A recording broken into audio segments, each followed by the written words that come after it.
गुरुजी 3 साल से हम बड़े तकलीफ, मतलब 3 वर्ष के पहले का जो सुख का भान था वो तिथि और तारीख निश्चित नहीं होगी, पर दुख का जो भान है वो हमें निश्चित है। हम 2 साल से परेशान, हम 1.5 साल से परेशान, हम 1 साल से परेशान, हम 6 महीने से, हम 3 महीने से, हम 4 महीने से। अर्थात भगवान ने जो सुख दिया हमने उसका स्मरण ज्ञात नहीं किया कि उसने सुख दिया कितना।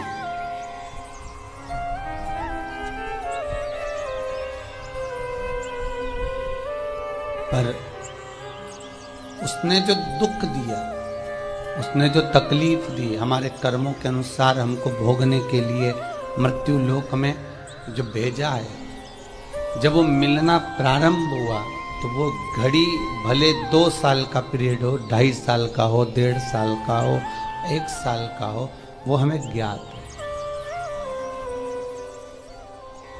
अब एक बात अपनी जिंदगी में उतार लीजिए, जब सुख का समय नहीं रहा तो दुख का समय रहेगा क्या? वो भी तो खसकेगा, वो भी तो जाएगा, वो भी तो समाप्त होगा।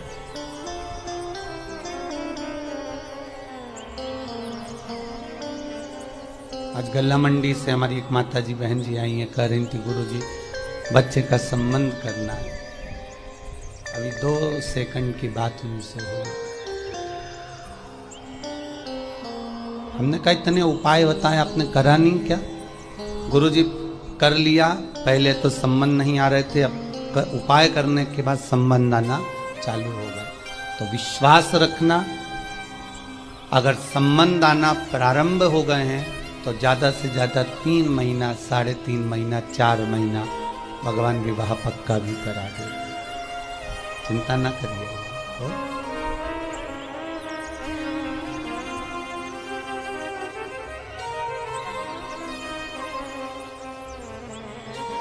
इस व्यासपीठ से जितने उपाय पुराणों के, स्कंद पुराण, लिंग पुराण, नर्मदा पुराण, शिव महापुराण, गरुण पुराण, जितने जितने उपाय इन पुराणों से यहाँ से लिए जाते हैं, जो बताए जाते हैं, उसका उपयोग यदि आपने करा तो आपको फल तो मिलेगा, ये पक्का, घटने वाला नहीं। उसका सुख, उसका आनंद आपको प्राप्त जरूर हो। तो जब सुख का समय हमारा मान लो नहीं रहा तो फिर दुख का समय क्यों रहेगा?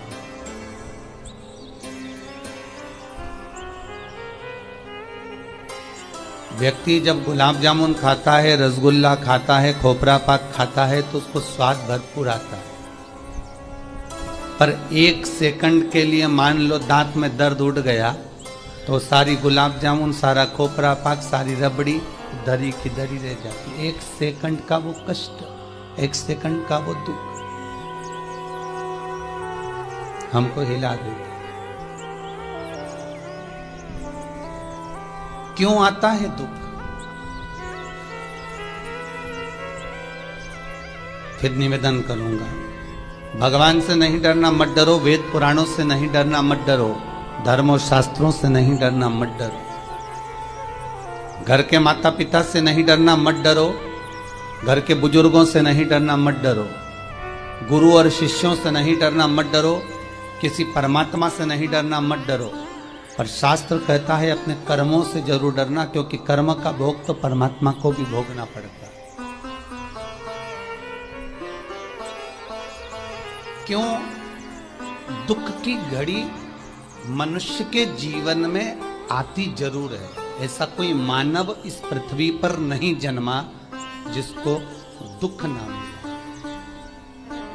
अगर मेरे परमात्मा भगवान विष्णु राम बनकर जन्मे हैं तो उनको भी मृत्यु लोक में आकर अगर सुख देखा है तो दुख भी देखना पड़ा। अगर मेरे कृष्ण इस पृथ्वी पर प्रगटे हैं, जन्म लिया है, तो अगर उन्होंने सुख देखा है तो दुख भी झेलना पड़ा।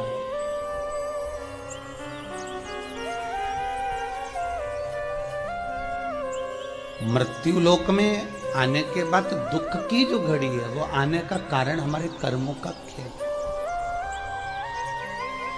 मत बुरे कर्म कर बंदे वरना पछताएगा, भगवान की आंखों से तू बच नहीं पाएगा, तू बच नहीं पाएगा।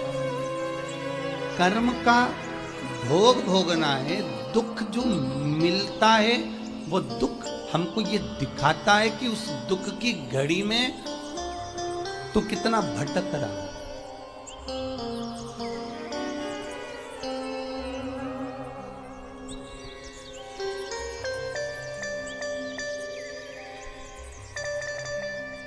एक दुख की घड़ी में तो कितना भटक रहा है। तेरा कोई दुख आया तो तूने सबसे पहले जाकर परिवार वालों से कहा मुझे ये तकलीफ है, थोड़ा पैसे की जरूरत है, 1-2 लाख दो ना। परिवार वालों ने नहीं दिया। कुटुंब कबीले के पास गया, उन्होंने नहीं दिया। रिश्तेदारों से कहा, उन्होंने नहीं दिया। दूसरों से कहा, नहीं दिया। दुख की घड़ी ये पहचान कराती है कि तेरे जीवन में कौन तेरा है। और अंत में वो दुख की घड़ी में ये भान हो जाता है, ये ज्ञात हो जाता है कि संसार सब मिथ्या, एक केवल परमात्मा ही हमारा साथी हो सकता है।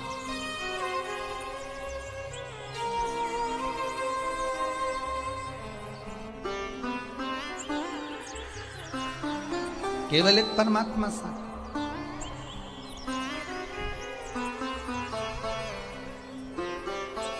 दुख की घड़ी में